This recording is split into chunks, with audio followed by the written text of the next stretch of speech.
Hello, everyone, and welcome to episode 174 of the High Sensitivity Podcast, and thank you for listening.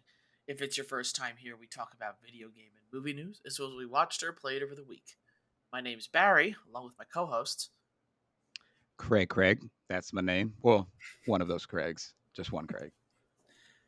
My name is also Craig number 2. It's hot again, and I hate it. It's supposed to be fall. What is happening? It is. Yeah, Global warming. considering it's September and it's hot again, August wasn't that bad, but now Mhm. it's like, okay, we enter No, it's September, now it's 90 degrees everywhere. Yeah, it's terrible. Yeah, it's Good not thing you fun. can all stay inside and play Starfield. And Yes. listen to the news segment of Yes. our podcast Ooh. While you're okay. playing Starfield. Okay.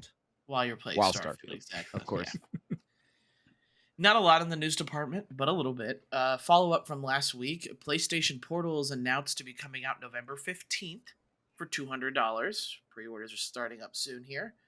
We then have Final Fantasy 16 is bringing out 2 paid DLCs. And one of the bigger updates that just came out later today was the option to customize characters' costumes and their weapons. So you're able to edit how Jill looks or the costume she can wear.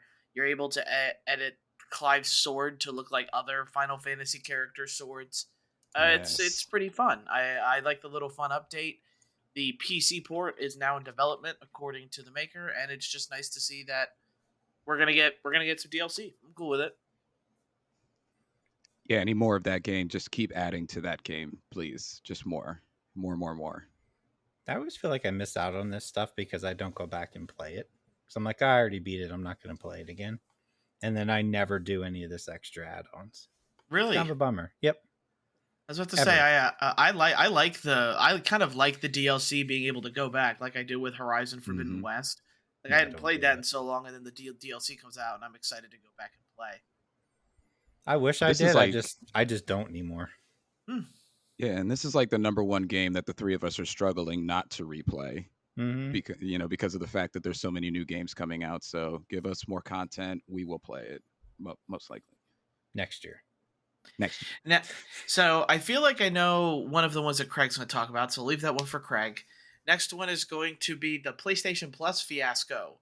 They are Mhm. raising the prices. A lot. I have a little grid here. The essential plan yearly is going up from 60 to 80 bucks. The extra is going from 100 to 135, and then the premium plan is going up to from 120 to 160. Yeah. That is That's a tough. lot. That is tough for me. It's gas prices. I am. Yeah. I'll be honest, as someone who I pay for the PlayStation premium plan. I am not looking forward to paying an extra $160. I'll be completely honest. Though I guess what Xbox Game Pass Ultimate is what, like $16 a month or something, or 15. 15. So at Mhm. least cost is about the same, like money wise, on a monthly basis. But PlayStation has yet to really floor me with what they're bringing out with it. Yeah. I get there's a lot of their classics catalog on there. I get that, but that's not what a lot of people are going for. Even for me, I played Sly Cooper. That is what I went to the catalog for, and played a bunch of Sly Cooper, and then was like, okay, I'm good for now. Like, I better see the reason for this as we continue to go along here. Why we're going to have to be paying more? Because I don't see why people would keep paying the plan, considering it's going up $40, especially for the premium plan, Yep. and the extra plan going up going up by $35. Like, why? What is the point? There has to be a point on Sony's end. So If we it better meant see. that they were gonna be like adding a significant amount to the library or like bigger name games, that's fine. But like you said, I haven't really been blown away by what's on there No. since it started. Also, I don't know if I'm assuming because I didn't see. I think if you pay monthly, it's the same, right? It doesn't change. Like it's still the 17 Yeah. or something. Because I with Game Pass and PlayStation Plus, I pay monthly. I don't Hmm. pay the yearly, and I know it's more expensive, but in my mind, I'm just like, it's like $18 a month for Sony and 15 for Well, who's laughing Xbox. now? Craig, you're Yeah, laughing now. I guess because I'm paying the same as everybody else, but I actually thought about canceling it now because I was like, man, I don't even remember the last time I used it. Yeah, that's Yeah, true. essentially, like since PlayStation Plus has been a thing, I have considered obviously being a PlayStation Plus subscriber for more than just the internet Mhm. online play capability.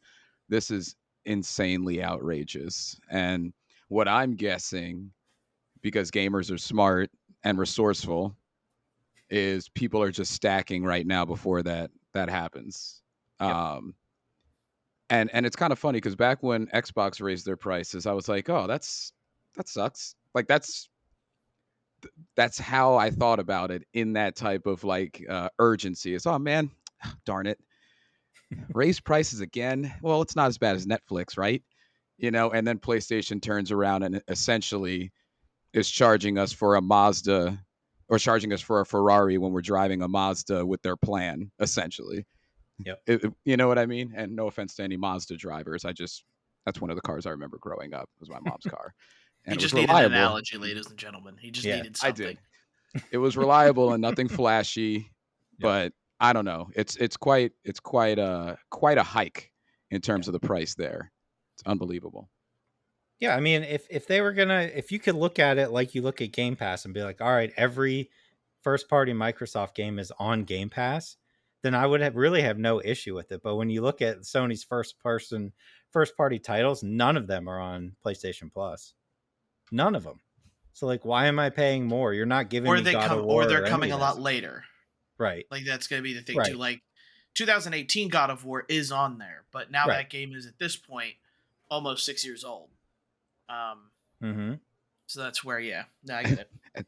At this point, you want to like negotiate fall releases based off of this. It's like, all right, okay, cool. Give me the hike, but give me Alone in the Dark, Yep. Assassin's Creed, and like something else day one. Like, you know, you almost want to kind of sit in with them and be like, all right, then give me something Yeah. to justify it. Because we have this conversation all the time of Game Pass versus PlayStation Plus. And I have 4 or 5 games between now and November that I'm truly excited to play that are on Game Pass and make Game Pass well worth the cost. Yep. So what are we doing, PlayStation? What are we doing? Sorry, Sony. What are we doing, Sony. Sony? Do you think it would have gone over better if they would have done like, yes, here's the new price, but we're giving you whatever the next big PlayStation first party game. We're gonna have Spider-Man on day one. Then it Or would have been okay. either that or something where we just have an idea of what's coming down the pipeline. Mm-hmm. Like Yeah, give us a like landscape. yeah, Xbox has always been so clear with what they've been doing with Game Pass. Where it's Sony, it seems to be, oh, you know what, we're gonna do this price hike, but we're not gonna tell you why.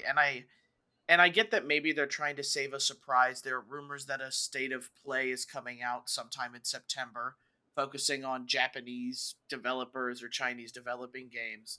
So, there's a chance that there are some cool games on there that are coming free due Sure. to this price hike. But we don't know this. They could at least be like, stay tuned for details or something like that to have an idea that Yeah, they're at least doing it. But it's just like, okay, this price hike goes and it starts September 6th of this year, of this month, of this week. Yep. And it's like kind of this whole like it feels like they're trying to do it in a very dirty sense. Like Yep.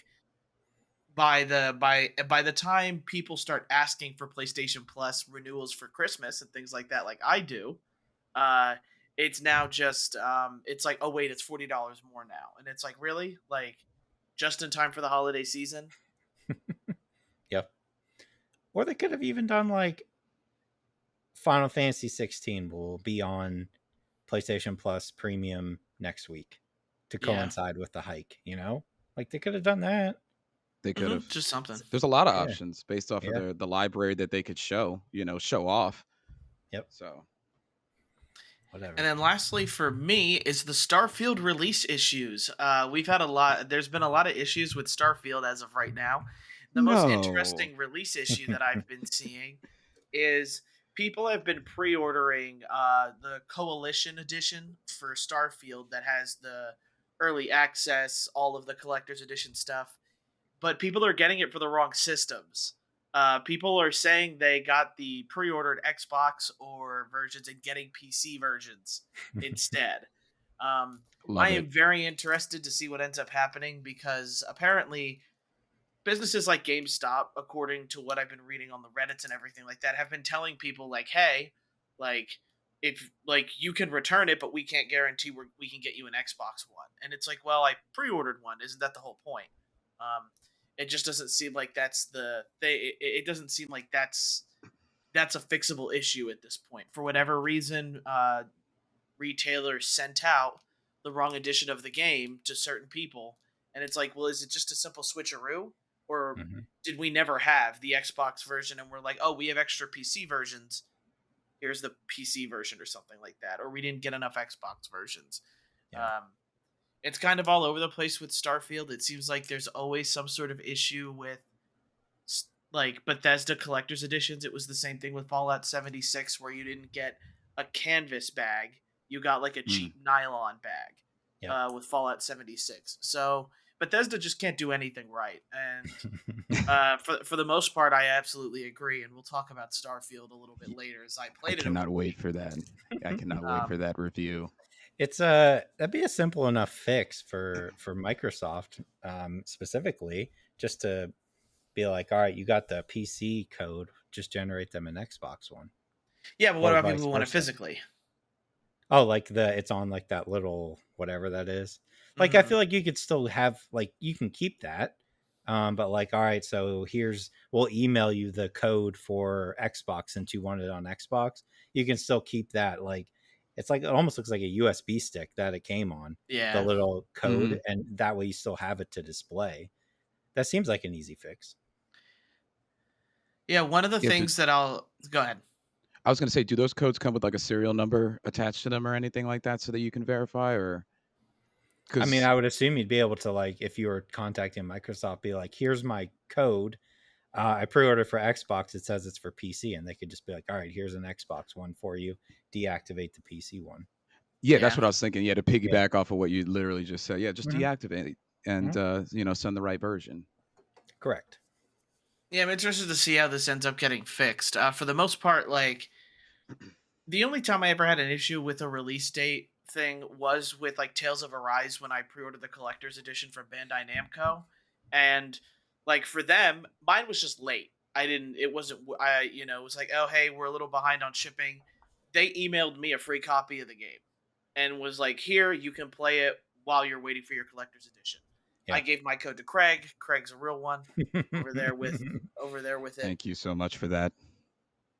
But it's just like I hope it is that easy. I hope it's just something where you get to swap your codes or something like that for it. But for people who are excited for the game, I can imagine like that is disappointing. Like you're excited to play the game, you're getting ready, and then you realize, crap, I probably just opened this up and I didn't realize it's the PC version. Why did they send me the PC version instead of the Xbox? Or vice versa. Yeah, Um, yeah. And I but mean, if we had to Bethesda just can't name get it the right. yeah, and if we had to name the three games across three consoles that were the highly anticipated games for the year, it's Starfield on Xbox, Spider-Man 2 probably on PlayStation, Mhm. Edge is out, and then Tears of the Kingdom on Switch. So like you got to get that right. Those Yeah. games have to get it right True. specifically. That is all I have for news. All right. Let's go back to Final Fantasy a little bit. I want to go back to Final Fantasy VII Remake, because I thought this was interesting. Still no word on if it's ever going to come to Xbox. I'm going to assume probably not at this point. But we have the rumor that Final Fantasy VII Remake will be launching alongside the Switch 2 release.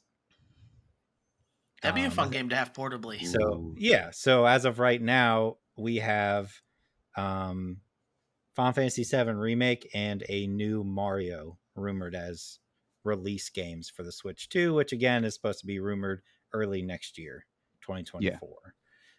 Yeah, I would play that game on the go. It's a fun game to have. Yeah. Yeah. I And think that's it good. looks good too. So it's one of those games that you could actually like test your new hardware with. Yeah. Which is exactly what everybody's going to want to do when they get their new Switch. How long have we been staring at the old hardware? I just thought it was funny that like it's probably going to end up on the Switch before it ever comes to Xbox. And that to me, Mhm. like that's hilarious. Yeah, that Yeah. is. I don't remember about a month or so back when I was talking about the game Unrecord, Mhm. the game that looked realistic. Um, Yes. now, Yes. no news on that, but I wanted to bring up there's a game coming out called Lost Fragment. If you want to check that out as well, along the same lines where it looks ultra realistic, but this is a horror game. And my God, does it look terrifying and does it look incredible? So there's about like a 30-second to a minute long trailer they have up for this thing. Go check that thing out because it looks insane. Barry, Will did you do. watch it? No. It looks cool. It's the same thing, like kind of walking around like a rundown building. But it's just one of those things that you look at it and you're like, is that real? Is that fake? I don't know. This one I think was a little bit easier to tell that it is a game and not like, oh, this might be spliced in with real footage. But it looks pretty cool. So obviously I'm excited for that thing. And Unrecord. I want to play both those games real bad. Next one I have Beyond Good and Evil. That's a game that's super close to my heart, as you all know. Is getting a 20th anniversary edition coming out, which again means that we have been waiting 20 years for Beyond Good and Evil 2. I just want to throw that out there. I'm hoping that this means that Beyond Good and Evil 2 is still out there. If there's any type of collector's edition for this 20th anniversary, though, I'm going to be buying that up immediately. Yeah. Yeah. I still think people need to be playing that game because it is phenomenal. And then the last one, got to bring this up, especially in my household. Uh, if you didn't see the Taylor Swift tour was recorded and is going to be released in the movie theaters. Just wanted to bring this up because Taylor Swift's huge in my house. It broke the pre-sale records for a weekend, $26 million in pre-sales. I know I am included Genius. in that amount. Um, I'm not going, but I bought 2 tickets, one for my wife and one for my daughter to go. This thing might actually end up being the highest grossing movie of the year. I really think it will. Right now Swifties are nuts. it's Barbie, but I think it's going to take it out depending on how long it stays in theaters. Because you're talking about how many people went to the actual tour and how many people didn't make it and now can go to the movie theater to experience it on top of the Yeah. people who already went and still want to go see it again. This thing's 2 billion. I'm going to say 2 billion. What do you think? I mean, there's a lot of Taylor Swift fans out there. Also, this is quite genius, and watch this start maybe a wave Mm-hmm. because the last musical movie I saw in the theaters was Michael Jackson. This is it, Yep. and that was like, what is it? Posthumous? Is that how you say it? Mm-hmm. Posthumous. After he's dead, like the tour he was going to do when he had his medical issues that inevitably led to his death, and that was phenomenal. But like, it wasn't a concert; it was just footage of him doing Michael Jackson things, creating a concert. So like this, we might see a wave here. Yeah. Barry, Dua Lipa next, maybe you're gonna go to that. So like, so I could definitely see it being like the highest grossing like like Mhm. movie of the year and things like that. The only thing like I'd kind of wonder is what kind of movie experience is this? Like, it's a concert that's filmed. Correct. So is it something where like everyone's like up in their seats singing along with Yes. Taylor Swift, or are you like Yes. No, sitting no, in no. silence? My wife is it's the Eras tour, right? From what I'm told, I'm not a Taylor Swift fan, but she's You picking sure? a trust me, she's picking a specific era to dress up as to go to the movie theater with. Oh, all right. So I think, like, from what I understand, this movie is almost 3 hours long. Now her concert is over 3 hours. She's singing for 3 hours. Now they did come out and say that no songs were cut, but I think they're kind of cutting out like the time it takes to change sets and costumes to Probably, yeah. condense it down. So I think it's like 2 hours and 45 minutes. So I pulled it up, right? So Barbie is at $1.38 billion right now. I think this beats that easily. I think it could. But Yeah, absolutely. if you bring up the highest grossing is Avatar, right? 2.9 billion. Where do you think it lands? You think it does more than that? And again, this depends on how long it stays in theaters. Go ahead. I could see it being like getting close to the 2 billion mark, but not Right. there. Like for the most part, what I see is there are a ton of people who can't afford the Taylor Swift tickets, so seeing this movie is a very affordable way to get to experience, quote unquote, Right. Right. a Taylor Swift concert. And you're also going to have the people who saw her tour and went to the tour and it's like, man, I wish I could feel that way again. They're going to go see the movie as well. I Yep. just have a feeling that while Taylor Swift has a very large, broad spectrum of fans, I don't think this is going to get something where me and my bros are going to be, yo, that Taylor Swift concert movie, we got to see that. Whereas with the Darn. Barbie movie was funny. And it's like, Mhm. and there's actual humor with it. Whereas with a Taylor Swift concert movie, it's song after song after song, in which most likely everyone else in the theater is also singing along Yep. with it. So I feel like it's a very weird concert experience. I'm almost kind of You- interested. I'm not even a Taylor Swift person, but I Mhm. think it would be interesting just to go there and There you just go. like Yeah. Craig, are kind you of look seeing around and be this? like, what are all you people doing? Like Yeah. this is Craig, a are you movie seeing theater. this? Here's You okay. just described another demographic of person, Yeah. Barry. The experimental person. Like, I That need to is a see what this very is like. niche crowd. That is a very niche crowd. But So we'll I don't help with think the it's hard. the billions. yeah.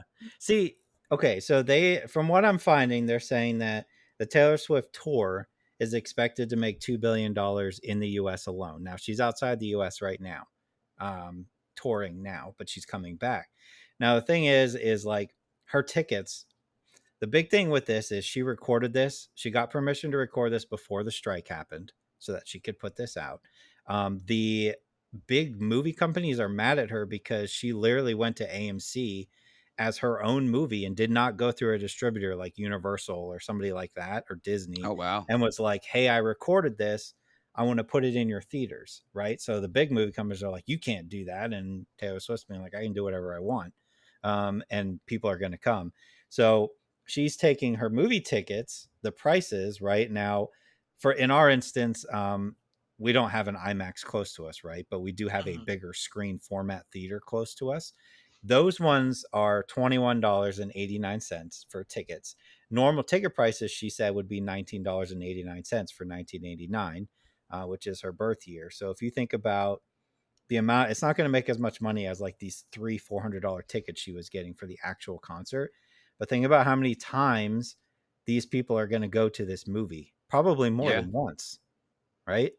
Yeah. It's Plus brilliant. they're selling specialty cups and popcorn bins. um I can speak from my experience. She put up this video saying it was coming to theaters. My wife showed me. I went on to the AMC website to buy tickets, and this was like 5 minutes after the video came out. The first Friday night was already sold out, gone. So I was like, this is, I think it's gonna This do close to Avatar money. I really do. I'm kind of with you, Craig. I think this is a brilliant idea, to be It honest, in is. terms of like if you want to make money and you have that much of a fan base, because when you think about it, the people who can't afford the tickets or afford at least what they would expect to be a average concert experience, because obviously you have no nosebleed section, all Right. those other type of sections, you spend significantly less money to get a screen that, I don't care who you are besides the 1%, you're not, your screen, the television in your home isn't that large. Yep. It's not even half that And your large. sound system isn't as And good. your sound system. Yeah. Yep. So you're going to go in, you're going to listen specifically to a concert movie that's going to specifically have just her entire concert playing. You Yep. are allowed to just sing along, because who would go there and shush people during a Yep. concert movie? Correct. And if Sarah or John or one of your Taylor Swift fan buddies gets sick that time, guess what? You all are going to go again when they're better. And then that's Yep. another seven. That's 7 tickets the next time instead of 6. So like it's a very very good, it's a very very very good idea. How she went about it, I don't know. I'm Yep. not made of money, so I'm not mad because I'm just a person. I'm not a Yep. businessman, but um that's pretty freaking smart, and she's going to be a gazillionaire. Not that she Yeah. already isn't flirting with that. If she's making 2 to 3 billion on her tour, she makes another maybe 2 billion from the movie. Plus, she has a deal with Amazon to stream afterwards, which is probably another millions. She's set for life. Not that she wasn't already off of one tour. That's insane. Like, I'm just saying I'm blows my saying mind. 5 artists in the next year do this. Year and a Probably. half. 5 artists in the I next year and bet a half you do this. Beyonce's filming it right now. For real. If And she then it didn't already. becomes and then it turns into a wave and becomes a different experience, and then we revisit what is a concert experience versus going to a movie concert experience. Yeah. Can you picture us in like a year and a half having this conversation on this podcast where we're like, all right, so we've had quite a concert year. We're doing our movies of the year now. Now we Yep. have a concert section. Jay-Z, Beyonce, Dua Lipa, Taylor Swift, and Kendrick. I don't know the first 5 artists that came to my head. Yeah. So I'd like the Kendrick one more because of the angles, but he didn't pull his best set. So Beyonce, though, I don't know what she's paying her cameramen, but the angles that they got in that one, that's obviously concert movie of the year. It's happening. I would it's be happening. shocked if Beyonce does not put out a movie for her concert as well. This is But yeah, insane. I mean, I think this is the start of something big. Yeah. And I think we're going to see a ton of it. But yeah, that's Wow. all I had for news. I'm gonna be thinking about this one for a while. This is like this is insane. How does Craig follow that one up? Speaking of gazillionaire recording artists putting out a movie of themselves at a concert, we had a Nintendo, I guess Mario Direct specifically on the 31st of August, showcasing more of what to expect in the upcoming Super Mario Wonder game. And wow, that was a wonder. I don't know about you, gentlemen, but sorry, I laughed at my own stupidity with that joke there. But I loved the footage that they showed. They showcased 3 new power-ups. We have an elephant fruit, bubble, and a drill. All different things that I think are adding to the. Is there a better word than psychedelic? But like difference. I'm just going to keep saying different instead of psychedelic. Yeah. For this game. This is Mario on shrooms. It really is. It is Mario on shrooms. What I liked was the different settings that they showed. I immediately thought Super Mario Brothers 3. And how different the worlds and the landscapes are, and how you felt when you beat one and went to the other. So they did a good job showcasing that as well. Multiple playable characters as well, multiple Yoshis. You got Blue Toad and Toadette. You got a bunch of different things going on. So it was a good, what was it, like 10, 15 minutes, Barry? Yeah, 10 to 15. I think it was closer to 15. Closer to 15. So there's just a lot new enemies. It's just new all around. So it looks like what they're doing is they're combining the classic aspects of either a Super Mario World or Super Mario Brothers, I guess even combined, in a little bit of sense with what they're doing, but they're also modernizing it with not only certain gameplay mechanics from other games, but also just making it just fresh and new in 2023. So it looks pretty freaking good, if I could use such language on this podcast. I'm excited to play it for sure. Are we all buying it? Oh, that's pre-ordered, my guy. Okay. Yeah. All right, cool. Just checking. Oh, I'm waiting. All right. There's a reason it's called the Flower Kingdom. Right? God. Is there not there's something else that week? Right? Is it out October or September? It's October. See, that's the tricky. It's I think it's actually pull it up. No, RPG is November. It is out in October. Super Mario RPG. It's the same day as Spider-Man. October 20th. Nintendo fears no one. Nintendo fears no one. Okay, so yeah, Spider-Man, Super Mario. Is that? Oh no, Assassin's Creed's before that. And then the week after that is the Metal Gear Solid collection and Alone in the Dark. Yeah. Okay. Didn't Alan Wake back off of that date? Was that what it was originally too? It was on the 20th. That's what it was. Yeah. Mm-hmm. So Alan Wake backed off, but as Barry said, Nintendo fears no one. They fear no one, except their own lawyers. I would fear their lawyers if I were them. But yeah, that's really all I have. I also had the PlayStation Plus money debacle because I was completely outraged when I read that. So, but like that's all the news I got. Sweet. So I guess really the only thing I'm surprised Craig didn't mention is Saints Row developer Volition shut down. Yeah. You're a Saints Row Mm, guy, so I thought Yeah. I was trying to give you the Saints Row floor. Uh, Pour one it out for the homies. And, yeah. Yeah, I mean, I think we all kind of saw it coming though. After I liked the last Saints Row game, I know most people didn't, but that was kind of like the nail in the coffin for them. Now they did say that like they still plan on doing stuff with hmm the Saints Row. Just that company itself is absorbed into other companies that bought it. So it is a sad day though. Saints Row is yeah. they Saints Row went right after GTA in that 360 PS3 era, and I appreciate them for trying. Mm-hmm. Yeah, just too Going bad up the against a comeback giant wasn't. there. Yeah, the Yeah. comeback wasn't as good as we'd hoped. Yep. Yeah. Games this week. Yes. I have played Starfield. This man paid money to play it early. I did pay money. Cash It was only $30. I didn't mind it too much. I thought about it, but I was playing Sea of Stars and Revenant 2. Oh, So that's right. I see Yes. stars too. I did not pay the money. I figured I'd wait till tomorrow to play Yeah. as of this recording. I can't say what other games would that are coming out, but there was a game that got me off of Baldur's Gate 3, and it is Sea of Stars. I want to Fair. fanboy Okay. on this with you guys. I really want to fanboy with you here. Yeah. So we can That's the all only talk game I about played. Sea of Stars. Yeah. Sea of Stars then, because we all played that. Available through Xbox and PlayStation Yep. subscriptions if you have them. Sea of Stars, I am probably the least furthest out of both of you, just because that came What's out and your then I was like, what's our play time so we can get an idea? Because it tells you. ooh, ugh, It tells you when you probably save. an hour 15. Okay. I think when I saved I was over 8.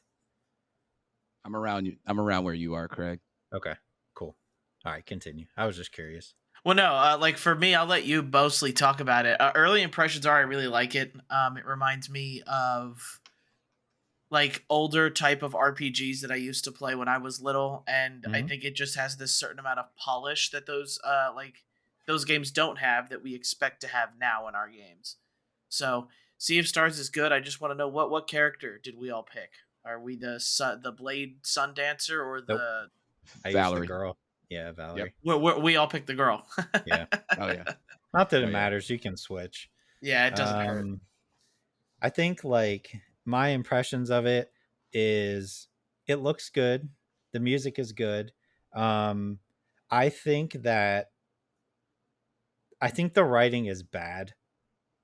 But I don't know. I just felt like a lot of the lines in this are very cheesy.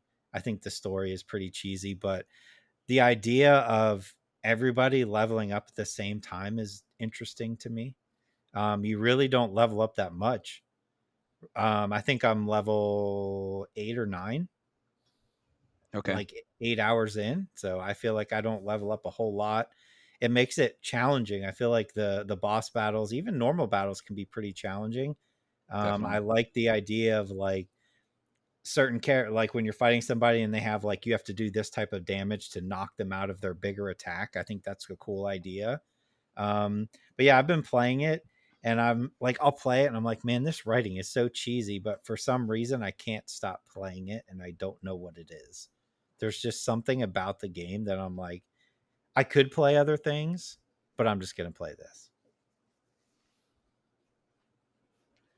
I like a lot of the things you said there, Craig. Like I wrote down some notes and I don't Mhm. normally read them off the paper, but I'm just going to. It's not a lot of notes, but I put like amazing soundtrack, Yeah. challenging yet fair battle system, decent character dialogue, Zelda like exploration in terms of finding artifacts that can get you further and also cause backtracking. Mhm. Um, that one is light. It's a light comparison, but like it's not like oh it's like Zelda at all. But I enjoyed finding one particular thing that made me go oh I remember these things previous. Let me go get that item that was behind that thing now that I have the thing, you know? Mm-hmm. And I think the decent dialogue is on purpose. I don't know. I don't know how much they're trying to stay true with how writing used to be in Mm-hmm. terms of RPGs, but like that just feels on purpose. But because I got to a part, and this doesn't spoil anything for you, Barry, but there was literally a part where you're trying to recruit a group to sail with, and they're like pirates. Yep. And like they proposition you in a classic RPG way, and then they like break the fourth wall and talk about how that Yep. is a classic RPG way. And then you break off with your team to talk about it and like, oh no, should we trust these pirates? Should we trust? And then a pirate is coming around and they're like, come on, are there any other RPG tropes you want to talk about? Do you want to Yep. talk about the fact that there's a random dude in a cabin in the woods that sells a dagger for 25,000 gold? Do you want to talk about the further you go north, the blacksmiths all seem to get better and better at their craft? And I'm like, these are RPG things. Yep. I was I liked laughing to that. myself. That was good. It was out of Mm-hmm. nowhere too. Mm-hmm. But like other than that, that makes me think that it's not trying to take itself too seriously with the dialogue. Sure. Apparently, no matter who you are, Zale or Valerie, it's doesn't matter. You get the same experience, but it's really I couldn't stop playing it either, Craig, and I think it's because of the gameplay. Yeah. The gameplay. The soundtrack does it for me too. So like that keeps me like invigorated. Like each new Yeah. area, what's the track gonna be? But I like it. It's not game of the year, but it might be RPG recreation game of the year if that's gonna be one of our, I don't our think that's ever a category. I'll have to write that down, and I'll have to see if that makes the cutting list. But I will. I'll I keep it in mean, mind. I think this is a good candidate for best surprise, Yeah. I think so too. right? Like, I don't think any of us expected like the world of this game. I think Craig, you are the most hyped on it. Yeah. I wasn't like super hyped, but I was like, oh, it's on Game Pass, I'll try it. And then I was just like, oh man, it does a good job of like where it explains like, all right, you need to go here and do this. So in my head, I'm like, yeah, I'll go do this. And then you do it and it takes like 30 to 45 minutes. You go back and then they're like, all right, now you need to go do this. And I'm like, oh, you know what? I'll do that real quick too.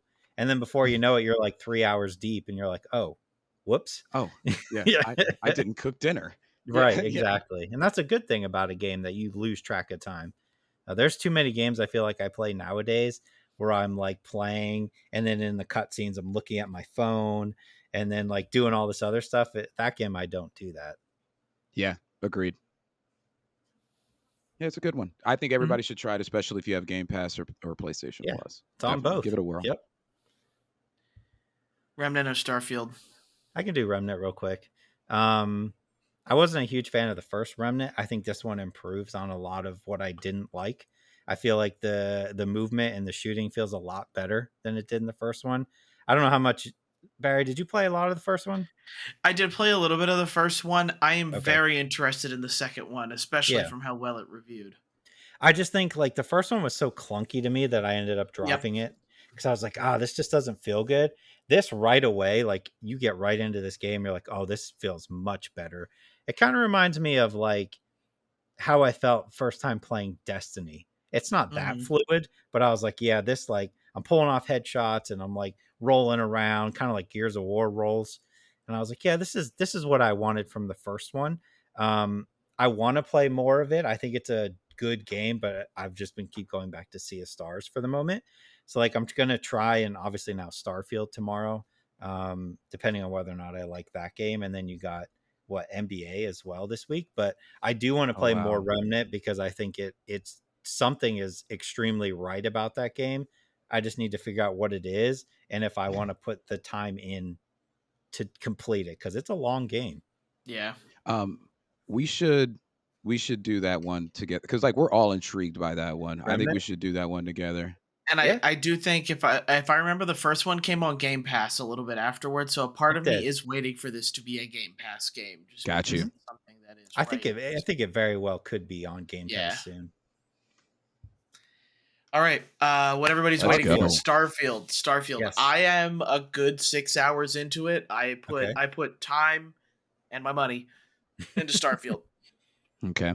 Um, for And the he hates it, most part, everybody. and I'm very mixed. I don't remember Okay. a time that I was this mixed on a game. I don't necessarily hate the dialogue or hate the story going on. I really don't. A lot of my problem is with the game's performance and visual wise.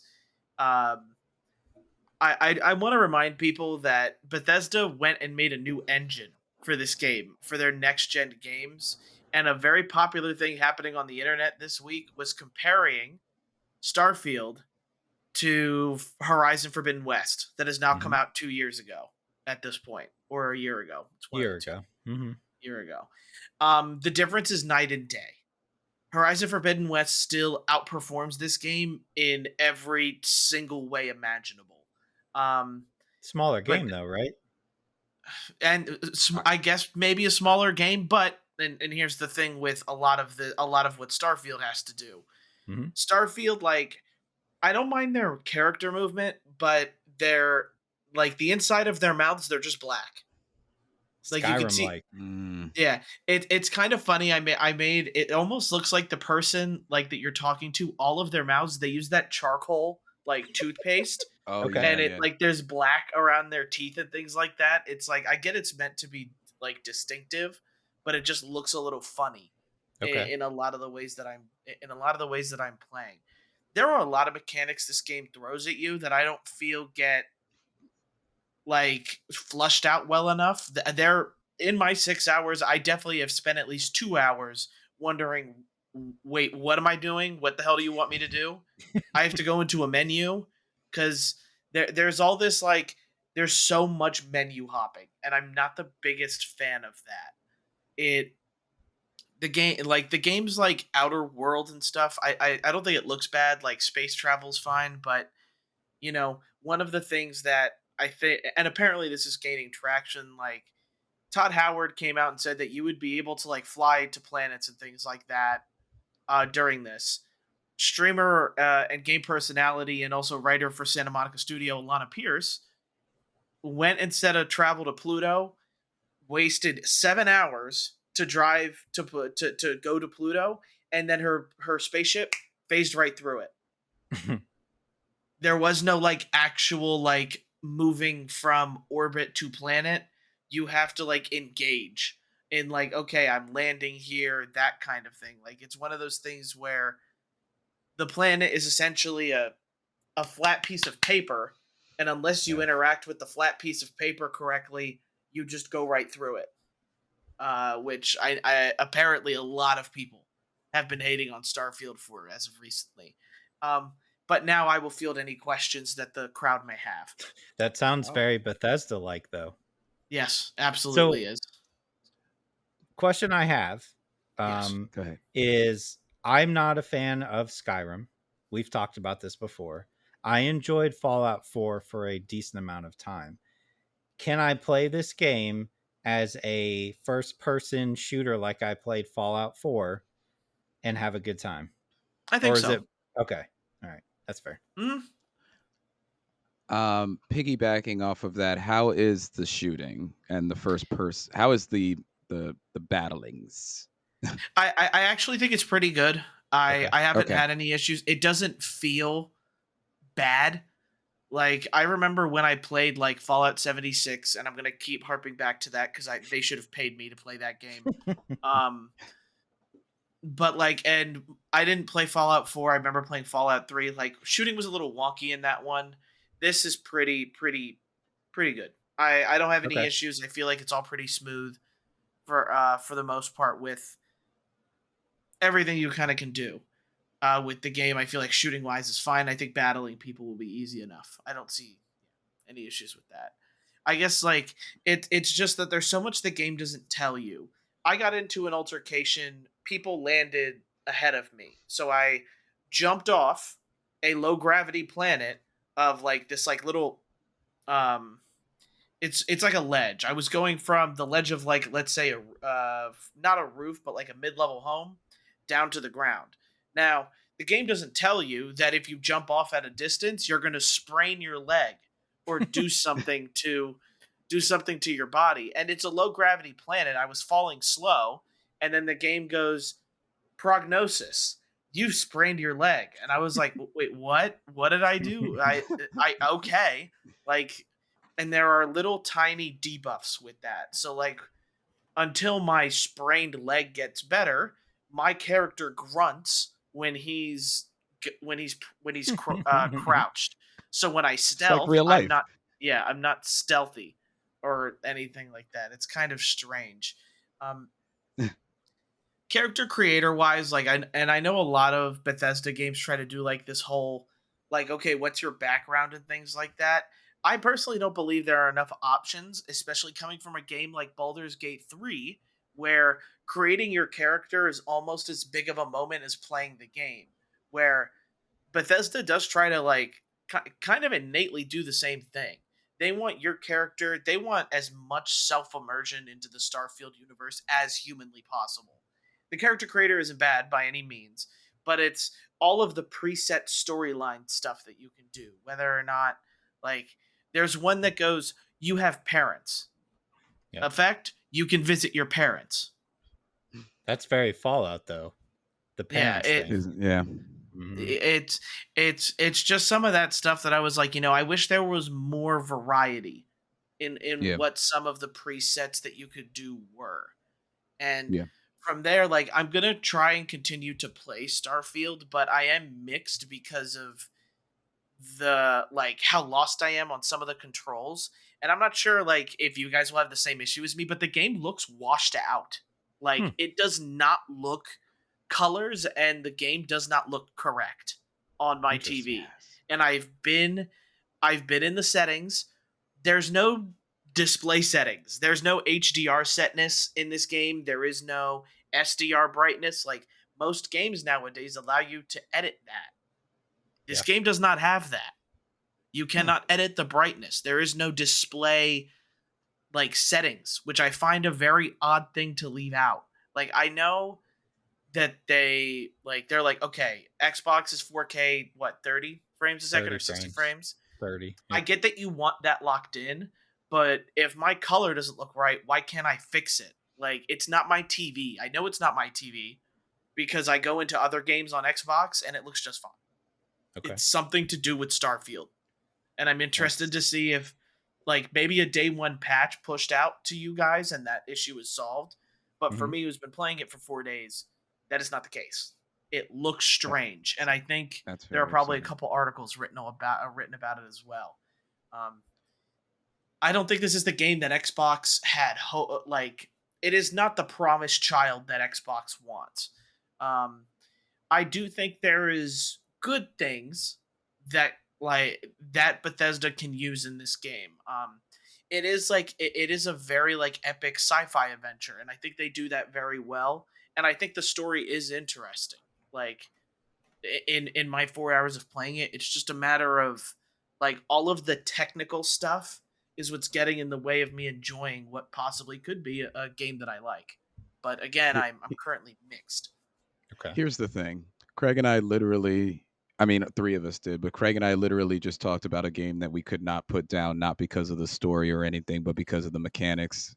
And that game is nowhere near the high. Like, this is what we're talking about with these big games. Like, you have to get it right or push the darn thing back. Like, or figure it out. I don't know. I'm tired of things launching and then relying on the game, the whatever day patch to fix things. Like, have it good at release, or at least as best as it possibly can be. We've seen games do it. We've seen big games do it. Why can't you? Like, this is supposed to be their baby. They had a watch that they created for this moment for people to spend more money on in anticipation, and you can't change the color. We talk about it's not rarely, but sometimes we're like, wow, that game had great accessibility, and look at all these different settings that you can adjust and such like that. And you're telling me in Starfield you can't, you're left wondering, well, you weren't wondering, but somebody out there is wondering if it's their television because of how bad the game is looking in specific moments. or washed out in specific moments, like that's quite frustrating. Like I toyed with the idea of like even, and I'm sure other people did, of not relying on Game Pass to play this game, and I'm like really glad that I am relying on Game Pass to play this game. Um, and you said earlier, you were like, I don't know how, to some degree, I'm loosely quoting you, Barry. I don't know how long I'm going to be playing Starfield. And then you trailed off after that. I'm going to finish your sentence for you. You don't know how long you're going to be playing Starfield because of so many better games that are going to be coming out throughout this year. Sorry to get that forceful. I'm just mad that a game like Starfield is having some of these issues that I'm hearing. I think it's reviewing fairly well though, isn't it? It is reviewing fairly well. It's not kind of seems all over the place. Like if you're somebody who's casually into gaming and looking for reviews, IGN gave it a 7. That is not a high score by any means. It is, 7s are in their book like okay to good games. Like, and that's how I kind of feel about Starfield, just due to a lot of the technical stuff. But and I'll bring it up on Metacritic here just to see what we are Yeah, looking I mean, at score wise. my thought was, me personally, was like, I have not beaten a Bethesda RPG ever, right? Like I bounce off Skyrim very quickly. I played Fallout 4 for a while, but I never beat it. I have every intention of like, I have PTO from work to burn, right? So I had off Yeah. Saturday, Sunday, Monday. We're recording on a Monday. Comes out tomorrow. I have Tuesday, Wednesday, Thursday off. So I have the next 3 days off, and I had every intention of being like, I'm going to give this a extremely hard shot here to put some time in until NBA comes out. But I don't know. It's starting to sound like it's going to be like every other Bethesda game where I play it for like 4 or 5 hours and then never touch it again, which is fine if it's on Game Pass. Thankfully, I didn't pay for it. But I guess deep down, I was kind of hoping like this was the Bethesda game to get me, because we all love Mass Effect, right? That's what we want. Yeah. We want like a Yeah. Mass Effect style RPG. Oh, please. Yeah. Where's my Mass Effect 4, by the way? Whatever happened to that? I know. Disappeared off the face of the earth. BioWare is in deep crap. So I don't know. Yeah. I don't know It's when's never the next coming time when the next time we're seeing anything like that come out again. Yeah. But go ahead. I was just gonna say, like Starfield is sitting pretty well at 86 on Metacritic, which like notable, and that's what I was looking at, was kind of more notable reviews and seeing who reviewed it wise. Like IGN Spain gave it a 10 out of 10, but IGN gives it a 7. Here's the thing here. I'm trying to look and see. So when you guys go to like gaming sites to look at your reviews, like what kind of places are you looking at? Like who do you I go personally think that IGN is a joke. I feel like I don't look at they've IGN they've ever. been a joke for years. I actually mock IGN. GameSpot, yeah, I do too. GameSpot. I used to go to Kotaku a lot, not so much anymore. But I think GameSpot's usually the one I go to. So GameSpot is down in the 70 area, like where IGN is. Game Informer is at 85. They're like always high. Well, what's funny to me is it seems like all of the places, and I have to see what the Verge ends up doing. I do like the Verge. Like all of the people that have named like Starfield high, and I'll show you. Xbox Addict. I've never heard of them. I have heard of Game Rant. Yep. Washington Post gave it a 10 out of 10. Gaming Bible, Gaming Bolt, Cute Newsblad, which is probably German. Hey Poor Player, Attack of the Fanboy, Generacion Xbox, Somos Xbox, Mondo Xbox. Do they just give everybody like credit for reviewing games? Like, how are we not on there yet? I think so. And it's the same thing. Like, you're going to see 10 out of 10s from the Xbox focused websites, just like you see 10 out of 10s from the PlayStation focused websites for Sony first party games or Nintendo. I think when it all clears, I think we're looking in the 70 range probably for this game, which is probably lower than Microsoft wants it to be, I would think. Or anticipates. Exactly. Yeah. Oh, definitely. I think they were thinking Game of the Year candidate. with this game. And I mean, you're going up against Zelda first and foremost. Number one. Yeah, let's not forget about that. But I'm so excited to try it tomorrow. Yeah, I and am too. I hope you guys do. I hope you guys get to like. I hope they just fix whatever issues I had, and Mhm. then that way you guys could enjoy it a bit more. But yeah, we'll see. Again, I think it's not far off from what people want from like a Mass Effect, but Sure. like technically wise, like this game, like you got to do better. You got to do better technically. Like this has to be a much better walkthrough experience because this is going to be a lot of people's first Bethesda game because it's on Game Pass and you Mhm. can play it. Whereas, you know, Fallout 76 came out to a terrible like review wise, so people did not want to play that. I didn't want to play it. Yep. This is just We this is just tried. turning. Yeah, this is just turning into me bashing Fallout 76 again because like I I do love it. this every year. Yes. But like Starfield's going to be a lot of people's first Bethesda game, and I think it does enough to impress. But veteran gamers like us are going to notice the details that don't seem right or don't feel like they belong. That's fair. That's fair. Starfield, everybody. Starfield. Starfield. Let's go into shows then. Shows, movies, TV shows. Let's do it. For me, I've got to watch a lot. You know, there's a Shoko which I've been keeping up with. I am more than halfway through Netflix's adaptation of One Piece. Oh God, I've heard it's not bad. It's not terrible. Fair. Okay, that's all you watched? One Piece. Yes. Okay. I watched Indiana Jones and the Dial of Destiny, and I also watched the Last Voyage of the Demeter. Okay. I got my copy of Across the Spiderverse early Nice. that I ordered, so that's what I watched this week in between Sea of Stars and Baldur's Gate 3. That's fair. Tell me why Across the Spider-Verse is the best movie I've ever seen. Because it is. Oh my Yes. God. Until That's not Beyond movie of the year. Until Beyond the Spider-Verse comes out, yes. Yes. Barry, we're gonna end up fighting because I don't think it's the best movie of the year. I will keep this short and sweet because you gentlemen talked about it. I'll get it out the way, and then I want to hear Last Voyage of Demeter and also Sure. One Piece, and then the other movie you watched, Craig. Indiana Jones.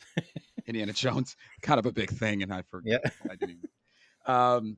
So short and sweet, doing what it does best. I don't know why there aren't a lot of animated movies that are adopting this type of flair with that type of soundtrack. You guys know I'm a visual and sound type of person in all media that I consume.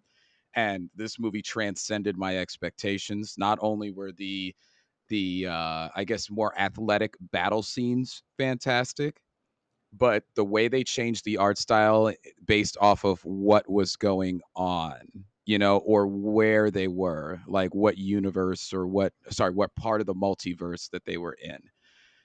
Um on top of that, they have a classic teenage love story where you're like, "Oh my god, can you guys just tell each other's feelings and stop with the angst?" You know, which is, part of it there. But what really had me captivated was what were they going to do next? I found out that Metro Boomin did the soundtrack, which is I've been following him for a while. And for those of you at home who don't know who Metro Boomin is, if you ever heard the song "Bad and Bougie," he did. He produced for that. Um, so I was blown away by essentially two senses that I possess, like every other human, at all times. And I liked the villain.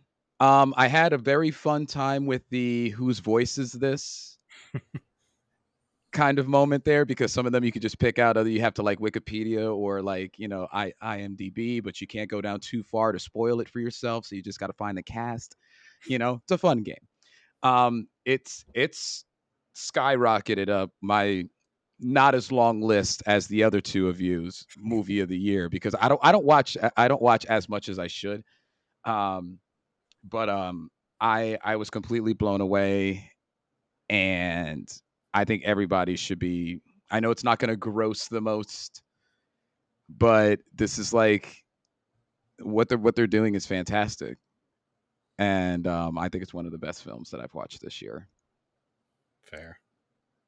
As he sits there in his Spider-Man t-shirt. Yeah. I wore it on purpose, Let's just so go. everyone's aware. All I Let's have to go. say is it's a very good movie, but at the end of the day, don't forget that John Wick came out this year as well. So Oh, snap. No, I have to do some no, soul searching. absolutely. Like it's a good I problem. will go back. Yeah, Yeah, it's it's a a good great problem. problem to have. I have a lot of great movies that I love this year so much. Yeah. Um, yeah, and at some point, like I can't be the animated movie guy that I have been, so I need to eventually I love John Wick too Yeah. as well. So it's Yeah, that's right. there's a good competition going on for one of my favorite movies. Just recently, my most favorite movie is definitely Cross. That's fair. It's a great movie. It's It's incredible. fantastic. Got to get my copy tomorrow too. Okay. Go ahead. Do you want to do yours? Do you want me to do mine? I can do mine, just because Alright. it's a little interesting. At Netflix's adaptation of One Piece. Yeah. This is, as everybody knows, this is Barry's anime corner, but it's live action because Netflix is kind of strange with trying to make animes live action. I don't mind the characters too much. I like who they've casted to play Luffy, Zoro, Nami, um, Usopp, and the rest of them. I I like that what it does is it's not trying to be as fillery as anime can be. Like this, we're talking about an anime that has over 1,000 episodes with an ending that's apparently in sight or knows what the ending is, but does not really give us what. But we really have no idea for how much longer it's going for. So this is a task in itself trying to adapt something like this, where it takes Luffy 5 seasons to get where he is in one season with the live action. I think it's I think it's interesting. I think it's animated well enough. It has kind of the zany bits of the anime flair, and a lot of like dramatic moments of panels and things like that are taken straight out of the anime, which I do like those callbacks to it. I just think it sticks to the script too much, and that's what kind of makes it falter. The the live action thing could be your own interpretation of what One Piece is. It doesn't need to be a retelling of the anime, but I also feel like the reason this happened is because the director and the maker of One Piece is involved in how it. So he probably wanted it to stay as true as possible to his source material, where it doesn't really work in live action in my perspective. So Okay. I'm interested to see what other Makes people sense. think if they're willing to give it a shot. I feel like if you don't know anime or don't like One Piece, you probably aren't watching this for whatever like no matter what. So I completely understand. Not a lot of people watching this, but One Piece is a huge anime, and when has live action stuff worked? I think it works better than the live action Dragon Ball movie. If Okay. that's what if that's what I Is the have to Didn't work on CGI Death okay? Note. I think the CGI is okay. I do. Okay. Cool. I've never Didn't watched work on an Death Note. episode. Yeah. I've never watched an episode of One Piece, so Okay, and it is better than Death Note too. I did I'll try say watching that live action, and that was terrible. yeah. Yes. So Oh, it's bad. just keep that in mind. I think the character that plays Luffy, he's very likable, and I think that's probably half the battle. Is that Luffy is an aloof character in a way, Okay. Mhm. and doesn't even know what his own power is, and Mm. you're starting to get that in the latest animated part of the story. But that's not what this is. This is Barry's animated review of One Piece. It's the live action. Yay. Fair. Okay. Indiana Jones and the Dial of Destiny. I love Indiana Jones. Let me preface this by saying Indiana Jones is one of my favorite collection of movies that I've watched. It's a big part of my childhood. So the last Indiana Jones, the one with Shia LaBeouf, I think gets ragged on a lot. I don't have a huge problem with the movie. I just don't think it's really Indiana Jones like. This one, I felt like I was watching one of the movies from the 80s. Okay. And I thought it was fantastic. Okay. Yes, he's like 80 years old, but he's still playing Indiana Jones to a T. I think it works well. It feels like one of those old school action adventure movies. They're still using like the same sound effects when he punches people in the face. Like that stuff to me is just like if you don't like that older style of movie, you're probably going to watch this and be like, this is dumb. But if you're into Indiana Jones and that, like, all right, we got to find this artifact and we have to go here. Now we have to go here and find this clue. Now we got to go to this tomb and find this clue, like a National Treasure, which is National Treasure got it from Indiana Jones. I think you're going to have a good time with it. This one might sneak into my top 10 in all honesty. I did not expect to like it, but after I watched it at my house, the first thing I said was, I should have went and saw that in theaters. I should have. Okay. Just like more so out of respect to Harrison Ford, but also just to see it on a bigger screen with the loud. Yeah. It would have been Of cool. course. But yeah, I'm definitely buying that when that comes out. Super excited that it wasn't terrible. It Good. works, and him being able to pull off some of the stuff he does at 80 years old is just insane to me. Yeah.